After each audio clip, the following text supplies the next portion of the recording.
Good afternoon. My name is Liz Hughes and I'm the new Head of Equality, Diversity and Inclusion with RCSI.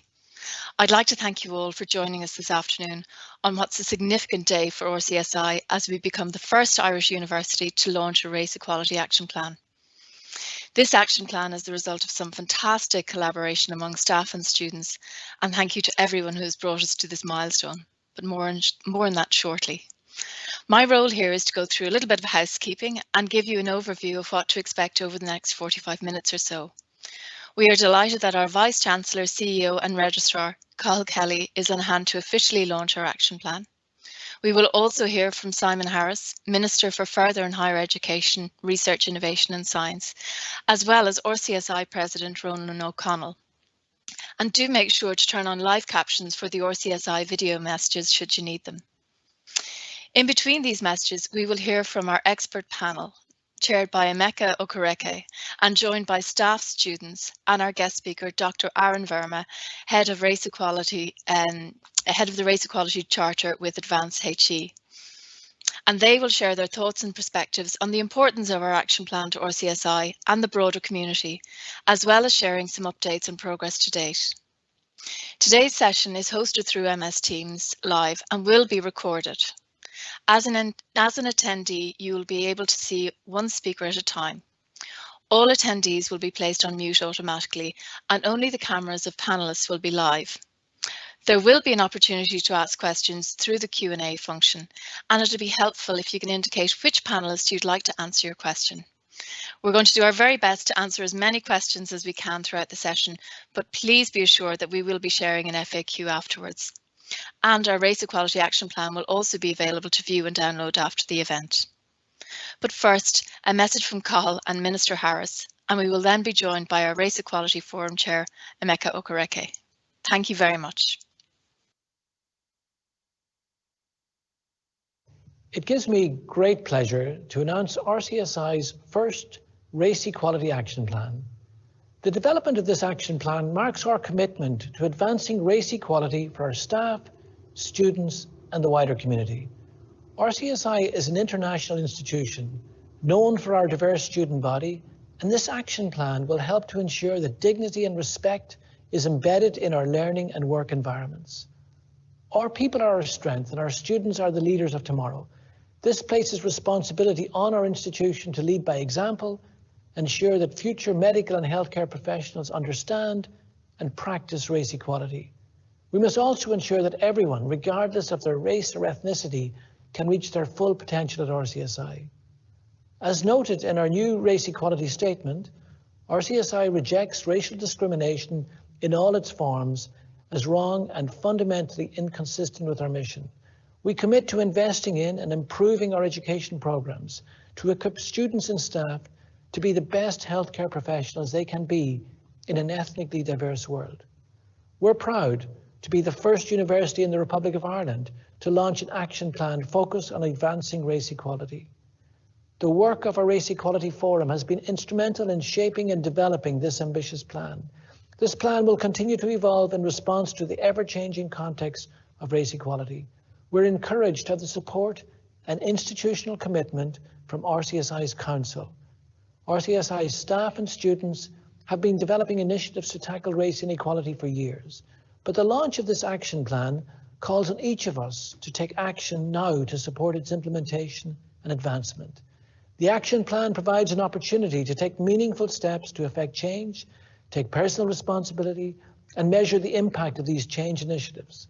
I'd like to thank the efforts and commitment by members of the Race Equality Forum in developing this action plan, and the leadership shown by Ms. Abby Kelly as our Race Equality Senior Management Team Champion, and co-chairs Mr. Emeka Okereke and Dr. Avril Hutch. I look forward to continuing to work together to eradicate racism, systemic inequality, and discrimination.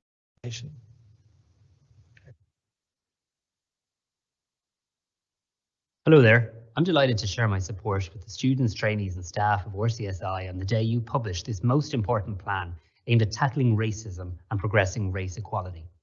As the first university in Ireland to publish a plan like this, I want to congratulate you for your leadership, and I want to commend the students, trainees and staff at RCSI who have developed this plan. You have provided a real roadmap which other institutions should now follow. The RCSI plan is in keeping with the commitment across further and higher education to ensure that students and staff alike enjoy an experience that is defined by respect, equality and inclusion. This plan signifies that commitment by condemning racism, systemic inequality and discrimination.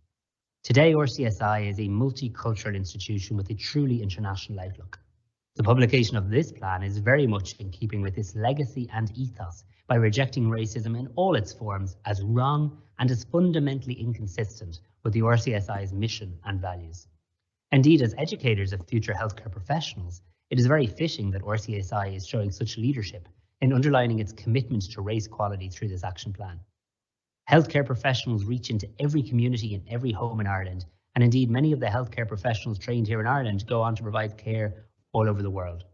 It is so vital that healthcare staff are equipped with the knowledge and the understanding to provide care which is based on respect, acceptance and kindness, and to be leaders in their communities, be that here or abroad.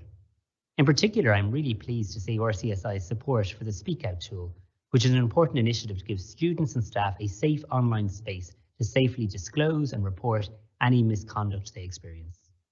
I want to wish RCSI every success as it embarks on the next phase of its critical journey, and I encourage all students and staff to engage with the opportunities you will get to learn and grow in understanding.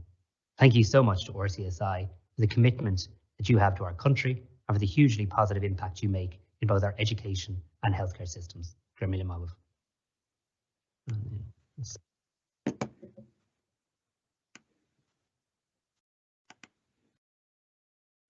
Good afternoon, everyone. My name is Emeka Okereke, and I'm the chair of the RCSI Race Equality Forum. I'm indeed excited and delighted to introduce our panel discussion today entitled Race Equality in Higher Education, the Way Forward. But before I introduce our panel, I'd like to give you a brief overview of the action plan that will be circulated at the end of this event. This action plan is an output of the Race Equality Forum. It is focused on 7 key objectives. These objectives cover culture and representation, data collection, policy, staff and student recruitment, awareness raising and training, reporting, and lastly, education and research. Many of our actions are already in progress, and some of these will be explored during our panel discussion today. In fact, just this morning, 2 of our departments attended one of our race equality training programs. And so today, our panel discussion will feature speakers, both internal to the college and external as well, and they'll share their insights on how we can all collectively advance race equality in higher education in Ireland and how to make the very best impact that we can within the RCSI community and beyond. I'm delighted to introduce our first speaker. His name is Dr. Arun Verma. Arun is the head of the Race Equality Chapter. He is an academic tutor for University of Dundee. Having worked in the EDI space for several years, he's currently editing the Anti-Racism in Higher Education, an Action Guide for Change book. Arun is also co-editing Racism in the Aid Sector, an intersectional analysis of novel contributions to current issues in equality, diversity, and inclusion. Our second speaker is our own Dr. Marian Brennan. Marian is the Deputy Director of our Graduate Entry Medicine Program. She studied medical biochemistry at the University of Cape Town in South Africa, and she completed her PhD in 2006. Marian has been instrumental to the development of faculty awareness and training on the importance of increasing diversity in teaching and developing a more inclusive curriculum. Dr. Brennan is our staff lead for the education work stream of the Race Equality Forum. Our third speaker is Jyoti Dhawan. Jyoti is the president of RCSI Students Union. She is from Vancouver in Canada, and she is a final year medical student here in RCSI. Prior to becoming the president of the Students Union, Jyoti has held several other leading student positions during her time here in RCSI. Our fourth and final speaker then is Carmen-Jeanette Stepek. Carmen is the Vice President of our Postgraduate Students Union. She is a Fulbright alumni and she's in her second year of the STAR International PhD program, having graduated from Applied Physics and Mathematics at the California State University in Channel Islands. She's also had several leadership positions in student organizations, largely in the medical field, and she's a member of the RCSI Access for All Forum. Both Jyoti, Carmen, and their fellow colleagues in the Student Union have worked really hard to create an inclusive environment for students, and they are indeed thrilled to work closely with the EDI in the upcoming Race Equality Action Plan. So please join me in welcoming our panel members today.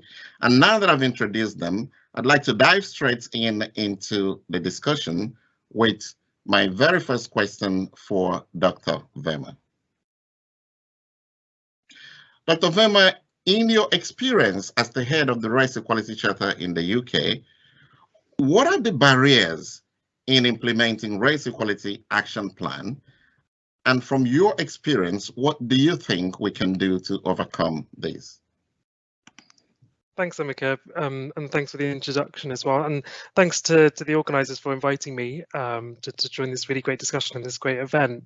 So in terms of just a little bit about the Race Equality Charter, so essentially we work with around just over 90 members across the UK in helping institutions advance race equality and tackle racism in their institutions using a framework underpinned by 5 principles, which can be found on the Advance HE website. And they reflect things around tackling racism as an issue, recognising that Black, Asian, minority ethnic groups are not a homogenous group, intersectionality is important, and a few other things within that as well.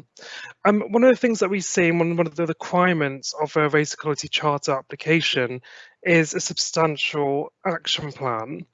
And then the action plan is really, really important in terms of firstly, it's ensuring that all the actions, all the issues are put down onto paper, that leaders and everyone across the hierarchies of these higher education systems can see what needs to be done and why these actions need to be implemented. Having said that, the action plan is not the solution to tackling racism. It's the first step. It's the first critical step to doing the work. So then you have to start thinking about the delivery, the implementation, the accountability, what are the aspirational actions, where the cultural metrics or the culture change aspects, how you're going to monitor that success, what does an anti-racist organisation look like? Really, really difficult questions, particularly in a society that is not always accepting of the term anti-racism even as a label. So we've got an opportunity to shift that. So there's a couple of barriers there already, I think, in terms of you got the action plan and then what do you do next to drive it forward? And you have to bring lots of people with disparate views on that journey with you. And that can be really difficult to do. So one of the key things around that is communication. That's really important in terms of what's your narrative? How are you engaging with those that don't feel like they feel like they're doing enough because they're not racist, but they're not really anti-racist. So how do you kind of encourage that shift as well? And there's kind of those cultural behaviours that we're trying to instill. But the action plan is really important. Also demystifying labels and words within the action plan. It's not about pandering to those that are against race action, but it's just kind of recognizing that some people are not racially literate. They don't understand some of the terminology, particularly as it's changing a lot in the last year or so as well. So there's a lot of demystification that needs to happen with some of this work too. And so those are just some of the barriers, I think, to implementing an action plan. But I think what we've seen from from RCSI is there's great collective action. Collective action is so important. Leela Watson talks about that in terms of driving equality forward and equity forward. And there's a great community behind this as well. So I think community and collective action is also really, really important to driving and trying to overcome these these barriers as well, especially as new things come up. Race equality is very politicised, it's quite a sensitive area for a lot of people. It's also quite triggering for those that have lived experiences of racial trauma as well. So there's a lot of things to kind of, so I'm doing these hand gestures, but I realise you can't see them. There's a lot of things to consider as you kind of implement the action plan too. So there's just some initial reflections on that. So, Thank you very much, Dr. Verma. That's quite insightful. My next question will be to you, Jyoti. And as president of the student union, how important is it to you that the college is taking a leadership role in this area of race and equality? Yeah, I think that's a fantastic question, and thank you for the question. I think, you know, a lot of our implicit biases are often formed during these kind of formative years. So, you know, childhood and then college and higher education. So I think to become aware about racial biases early on is crucial, as it sets up an outlook for life. And particularly within the medical field, you know, as a medical student myself, you know, racial equality, racial bias, you know, both between colleagues and with our patients is often overlooked and is often a result of inadequate education on these topics early on. So, you know, what I learn in medical school is going to be a foundation for how I approach my practice in the future throughout my career. And I think it's absolutely fantastic that RCSI has recognized the importance of tackling these issues at a fundamental stage in our careers. You know, growing up in Vancouver, Canada, for myself, that's where I'm from, I was never acutely aware of my skin color. I think I grew up in a very diverse, well-blended community, which was such a privilege. And then coming to Ireland, especially, you know, outside of Dublin, sometimes in some of the smaller towns where we get sent for, you know, peripheral placements, I, for the first time in my life, really felt aware of my skin color. You know, I've even received explicit comments about my differences. So I think for RCSI to recognize that, whether it's explicit or whether it's disguised, that this culture of racism exists in Ireland, and, you know, for RCSI to take action on it is crucial. And, you know, RCSI itself is a unique example of diversity. There are so many countries represented here in our student body. I've learned so much over my years here from my peers and made so many friends from so many corners of the world. So I think, you know, this is a fantastic initiative taken by RCSI. I think it's crucial to call out what is there, what exists in our country, and, you know, move forward together on it. Thank you very much, and thanks for sharing, you know, your personal stories. I think this is the college demonstrating leadership at its best. My next question is for you, Dr. Brennan. Can you give us an overview of the education action plan that, as we've been, as the document sets out? Can you give us some insight into that, please? Sure, thanks, Emeka. So I suppose before I discuss the action plan, I just wanted to mention that it's been developed in collaboration with a group of staff and students. And while I'm the faculty lead, we have a student lead who's Oluwari Timivon Ogunlusi. And so just want to acknowledge Tim and the team for their hard work developing this plan. So our education action plan is multifaceted, and as it should be, and we're planning to formally incorporate content into the curriculum related to clinical cases, images, diagnostics, and risk factors with a specific anti-racism focus. We also plan to develop and deliver training content for students in the history of racism in healthcare, implicit bias, communication skills, and cultural humility, and also assess the student experience and training needs that are specific to the clinical environment to identify gaps in training and development. And finally, one of our final aims is to assess these actions so that we can improve them in the future. And I suppose that when we were developing it, we were really aware of the unique challenge in healthcare education specifically that's associated with the use of race in medicine and how its inappropriate use can be contributing to health inequities globally. And this is obviously not limited to our medical school. It's across the board and really important for us to be talking about and developing an action plan. So we'll be working with staff and students to update what we teach and ensure our graduates are not contributing to these global health inequities. And so while our action plan is very student focused, success is dependent on both faculty and student engagement. And so, as you mentioned earlier, we haven't waited for the launch of the action plan. We've actually just gone ahead and started some of this work and started some of our faculty training and curriculum review where we can, through our International Education Forum, our curriculum planning conference in November, and the Health Professions Education Diploma. And there's some really great examples that are also student-led projects. I'd like to just mention them quickly because it sort of has given us some insights into how we can implement our plan, but also how great the student partnerships are and how important they are again. So we've already increased our diversity in some of our clinical cases and started to review our teaching materials and develop training around the importance of inclusion of images representing darker skin tones as part of this Represent project, which is led by one of our senior GEM students, Catherine Haley. And this is so extremely important to ensure that our graduates are prepared to diagnose correctly for all of their patients. And then we started a project to increase diversity in our clinical cases, also piloted in GEM 1. And this project was in collaboration with students Austin Kapkara and Amir Bachari and our clinical tutor, along with Professor Seamus Treenan. And it identified that students were more aware, comfortable, and competent engaging with diverse patients after this initiative. And then finally, one that really was actually a leader in the anti-racism space work in RCSI is a fantastic initiative that some on the call today may be aware of. And this is the anti-racism reading program that was a pilot led by our GEM students, Sarah Colbert-Kai, Teresa Lynn, Catherine Wiesendanger, and again, Oluwara Timibo and Ogalusi. And here, GEM 2 students were invited to read literature about the history of race in medicine and the consequences. And students were then invited to facilitate discussions that were co-led by staff and students.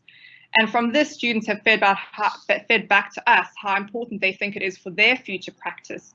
And as an institution, we certainly agree with this sentiment. So based on the success of these pilot programs, this one particularly, we've expanded this one to include Year 2 students from the Direct Entry Medicine program and GEM 1 students this year. And in fact, the sign up for the sessions in January are this week.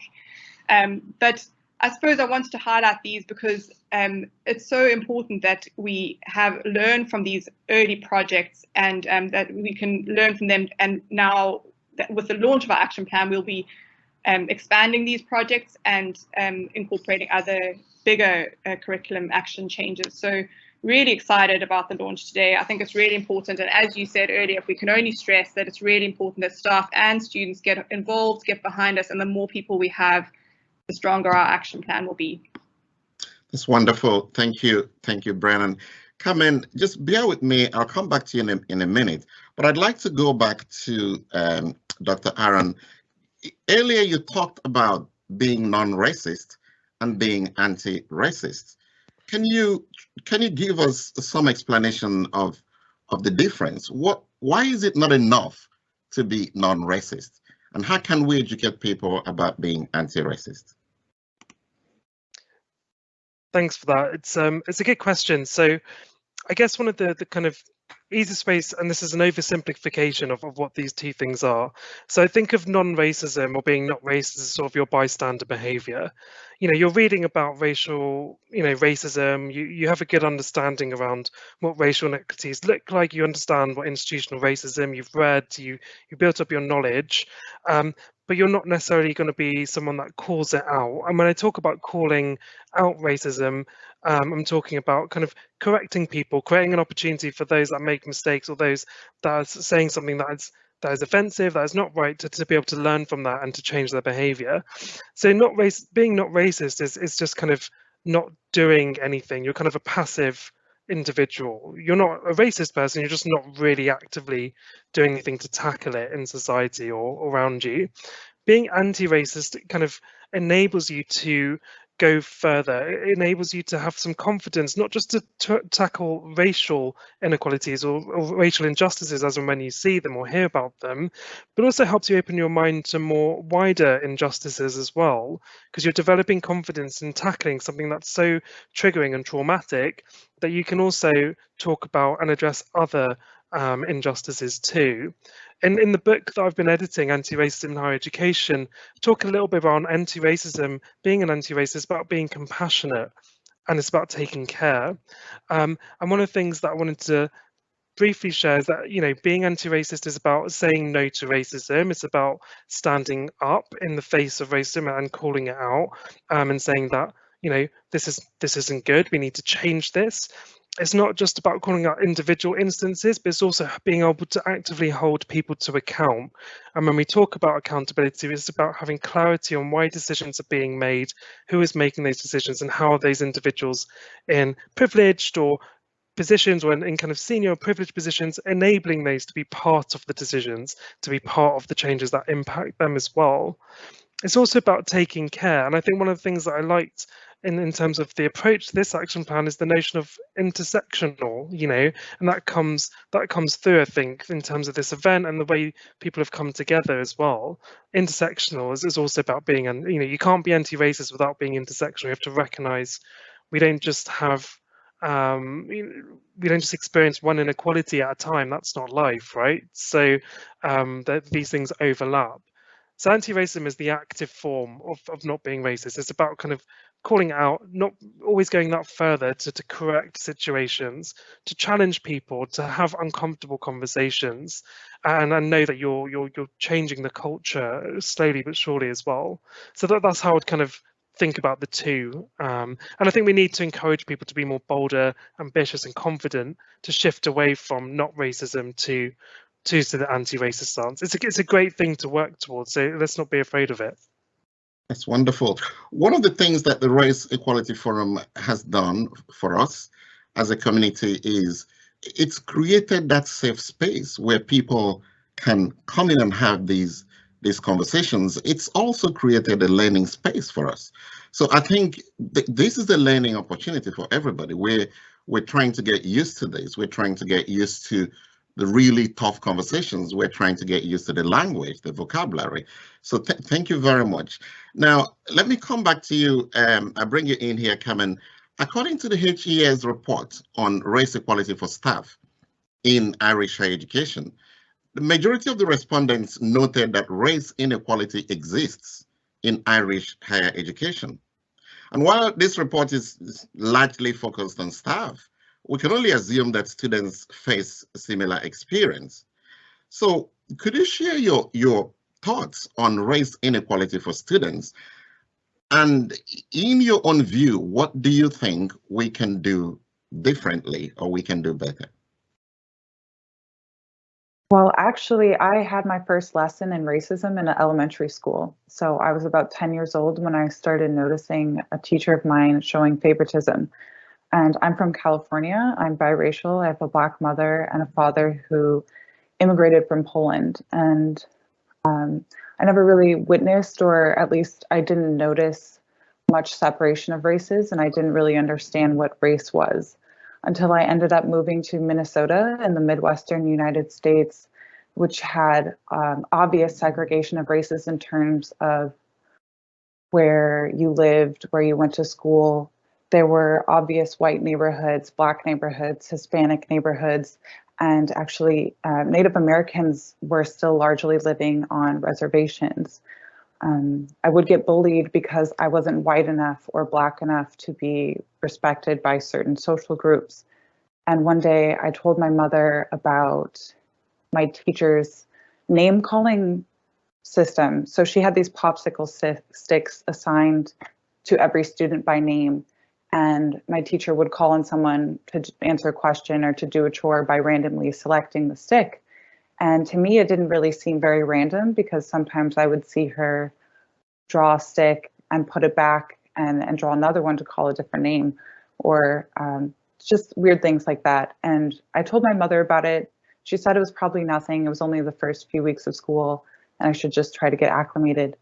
And a few weeks later, I came back to my mother and I told her that I noticed only a couple of students were ever getting called to clean up the tables or put away chairs. And it happened to be one African-American girl and also the only Native American that was at our school. And then the children that were selected to answer questions were always white. Granted, all of the white students, including myself, were in this after-school program, I guess for what we would call accelerated learners. And to be honest, a majority of the students at the school were white anyway. So it took some time to convince my mom that I thought something weird was going on. And my mom set up a meeting with the head of the school and the teacher to just have a conversation about it. And the teacher in the meeting admitted to discrimination, and her comments were actually quite nasty. But and unfortunately, instead of supporting me and my family, my peers and even their parents, they would approach me when I was alone after school, or approach my mother and asked if like we had lied to get their favorite teacher fired. Was there anything we could do or say to get this teacher to come back to her school? And at the time I was 10, I didn't really understand what was going on until my mother told me the story years and years after the fact. So even in Minneapolis, Minnesota, where lots of people, especially white people, they will label themselves as progressive and democratic, but there's actually such aggressive denial that racial inequality exists in offices as well as in schools. And there's this sort of not here syndrome where everyone thinks, oh no, racism couldn't possibly exist in my community. And the sentiment is too widespread to be true for every single community, you know, that claims no, racism doesn't exist here. Wow. Look, thank you very much for that boldness, for sharing your personal story with us. That was quite touching. Thank you very much. I'll come back to you now, Dr. Brennan. What changes have taken place in recent years when it comes to raising awareness and understanding of treating ethnically diverse patients? Can you share some of that with us, please? Sure, yeah. I mean, there's so much to be done, right? So, but there have been some exciting changes that have happened just recently, and it's a really important question because it's well established now. We don't need any more studies to tell us this, that health inequities exist across the globe for many people of color and from minority groups, and the practice has developed where race correction factor is or adjustments based on race are routinely used in the interpretation of certain diagnostic tests, and sometimes also taken into account when determining care plans and therapeutic interventions. And in this case, race is being used as a proxy in many cases for an unknown or a poorly understood biological factor. And this practice is inaccurate in many cases and has the potential to cause harm. So just an example of this, and one thing that's changed just recently is it's fairly highly publicized, was the use of race-based correction in the estimation of kidney function. So for a patient, despite the similar level of a blood marker that is measured to help in the estimation of kidney function, there's a correction that was used to adjust the function, the estimation upwards by, and it was up at 20% adjustment for patients that were categorized as Black. And this has resulted in a delay in prioritization for care for patients such as for dialysis or being placed on the kidney transplant list. And so this has was one of the things that was discussed recently, and a task force was set up to review this in the United States. And we were very happy to see the publication this summer of recommendations from the American Society of Nephrology and the National Kidney Foundation task force that a new estimated calculation for kidney function without the correction for race variable would be used for the majority of patients going forward. And so this happened over the European summer, so just gone past. And a second example then is in pediatrics, where children with suspected urinary tract infections were required to meet more diagnostic criteria to be considered for further investigations or therapy. And this again has been reviewed, and the guideline has now been removed, with the American Academy of Pediatrics coming out with a very strong statement against the use of race in medicine. So therefore, I think we're very much at the cusp of where things are starting to change. But we're really only at the beginning of our journey to disintegrate this misuse of race in medicine, and medical schools have a really big role to play in this. So we hope that the changes we're making in our curriculum will not only prepare our graduates to be healthcare professionals who do not contribute to the practice of race-based medicine, but that they will become leaders in changing the system.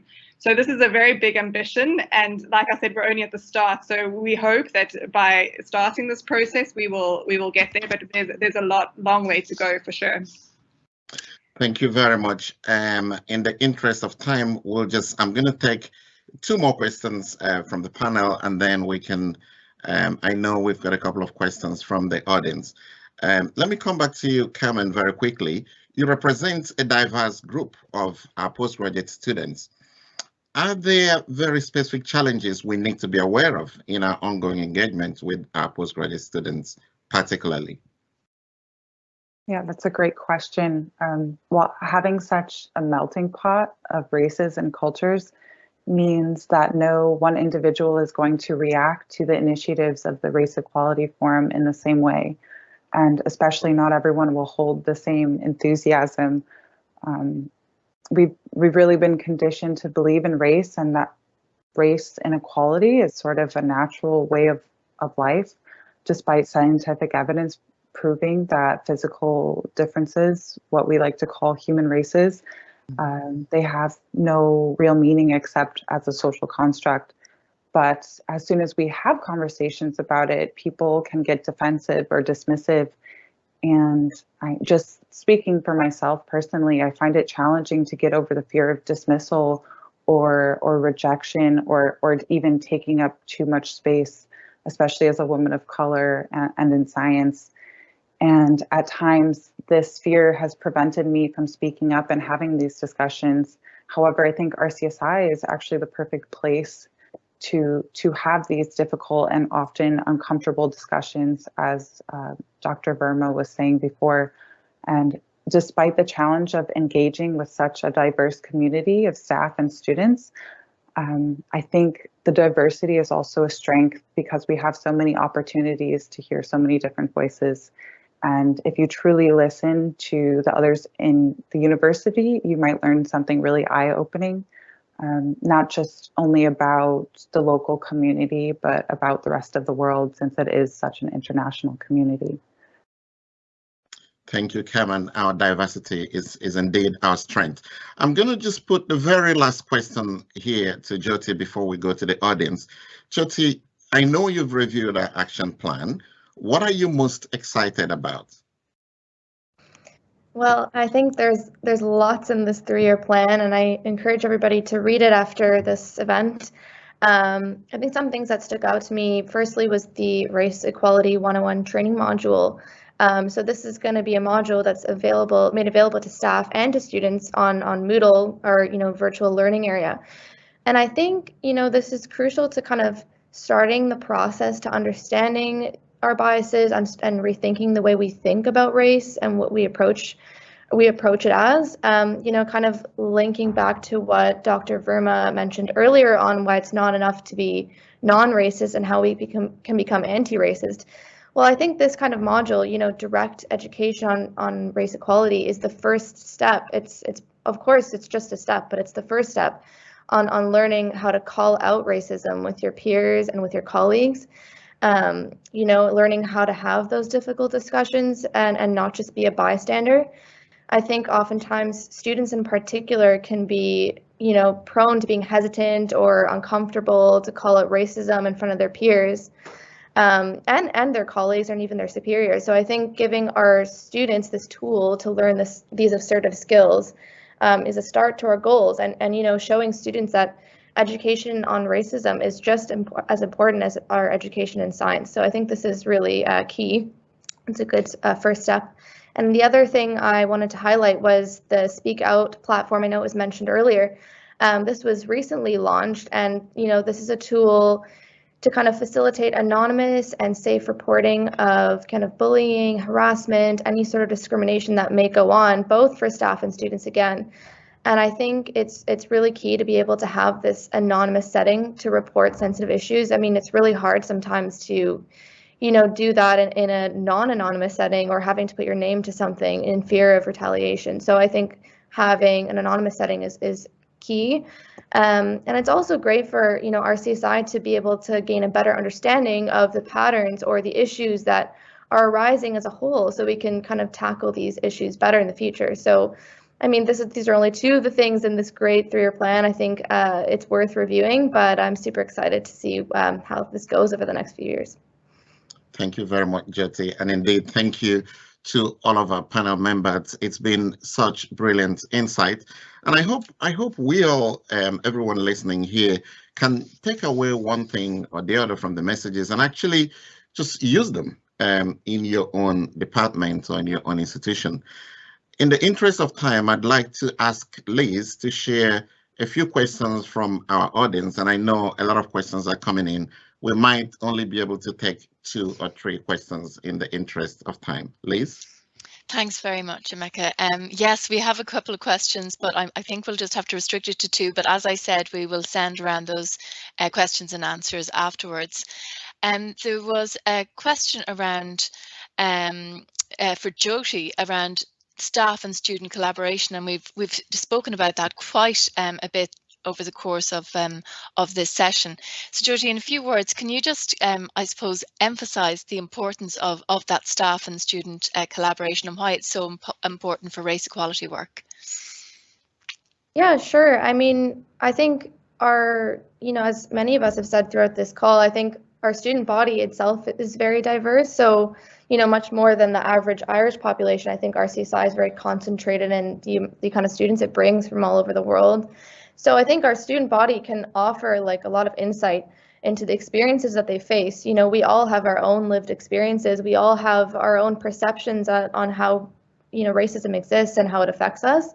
So I think, this input is crucial to the staff who have to make the decisions at the end of the day and who have the ability to make those decisions and those changes. So, I think the students are the ones who have that ability to share that input and those experiences from the ground up. And I think, over the past few years in RCSI, there's been an increasing culture of staff and student partnership, and I really think it's paid off. So this action plan is a perfect example of it, and I'm super excited and happy to be part of it. Great, thanks a million, Jyoti. And just a final question to Dr. Verma. What advice would you give to professional and academic staff in relation to advancing race equality in their work, be that service delivery, teaching or research? Thanks for that. So if I've understood the question correctly, is that about how to kind of put race equality work into professional services day-to-day lives in that respect, or yeah? Yeah, I think okay. So. Yeah. So I think the most important thing working in DEI spaces and then implementing and doing anti-racist work in your workplaces, firstly, it's a human issue. We're not talking about just developing a new program for people that are not human. So remember that this is affecting people, and this is affecting people's experiences, their lives in different ways as well. So recognizing that this is a human issue first, and then thinking about how does that manifest itself in terms of the institution, the processes, not just the formal policies. So if we look at recruitment as an example, not just the formal recruitment policies, but the informal things around it. Are we enabling staff to network efficiently? Are we enabling staff of colour to be able to network, to be able to get these opportunities, or have the best advantage, or have the best equitable advantage as well? So thinking about this issue as a human thing helps us understand how we can start to roll it, to kind of implement it in our day-to-day work, policies, practices, teaching, learning, curriculum. Also rethinking what professionalism is as well. It helps us understand that professionalism isn't just something we teach robots to do. It's a human thing. So bringing some of that to the notion of things like professionalism and some of those concepts are quite important too. So I think in terms of EDI, it's kind of demystifying it in relation to a human issue, trying to find ways to infiltrate it into different parts of the institution, because we have to take the approach of tackling institutional racism as our long-term solution to race equality.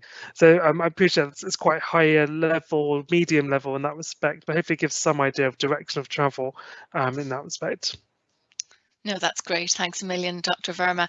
And we've other questions coming in on bias, on racism and denial, and we will get to those when we're contacting everybody afterwards. But now I'm going to pass back to Emeka, who is going to give you a little bit of information on progress to date and how you can possibly become involved in our work on this action plan. Thank you. Thanks, Liz. We have now come to the end of our panel discussions, and I'd like to thank our panelists again for leading us through such great discussions today. So I'll very briefly move on to talk to you about some of the progress we've made since the setup of the Race Equality Forum in January this year. The National Speaker Tool has been mentioned a few times here in this call, has been launched. We are currently collecting data on ethnicity.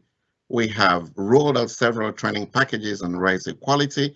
We have had input into the national HES strategy and also on race equality in student curriculum that was highlighted earlier by Dr. Brennan. And these are just to mention a few, just to say that we're launching the plan today, but a lot of the actions in the plan are already progressing very well. And I know some people might be wondering, if I wanted to get involved, how do I get involved? And certainly, we would like to encourage everybody to go through, download the action plan at the end of this event and go through it. And there are several ways you can get involved. You can join the Athena Swan self-assessment team. We have them in the various departments and schools. You can join one of the EDI staff networks. I'll encourage you to follow us on Work Vivo as well. And we have a Twitter feed. I'll encourage people to follow us on Twitter.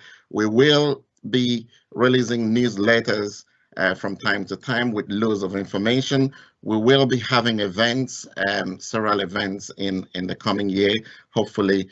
Please feel free when you've read the document. If you feel you would like to get involved, by all means, please do so. We are hoping to issue the next week. We'll issue the EDI survey to staff. We'll encourage everybody to complete the survey. The EDI survey for students will be launched in January 2022.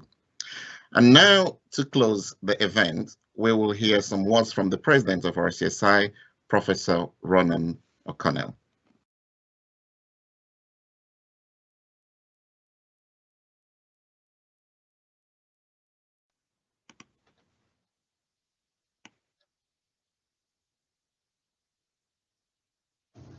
I'm pleased to welcome the publication of RCSI's Race Equality Action Plan, which includes RCSI's Race Equality Statement. RCSI is proud to be a diversely international institution with 84 nationalities represented on our Dublin campus and ranked in the top 50 in the Times Higher World Ranking for International Outlook.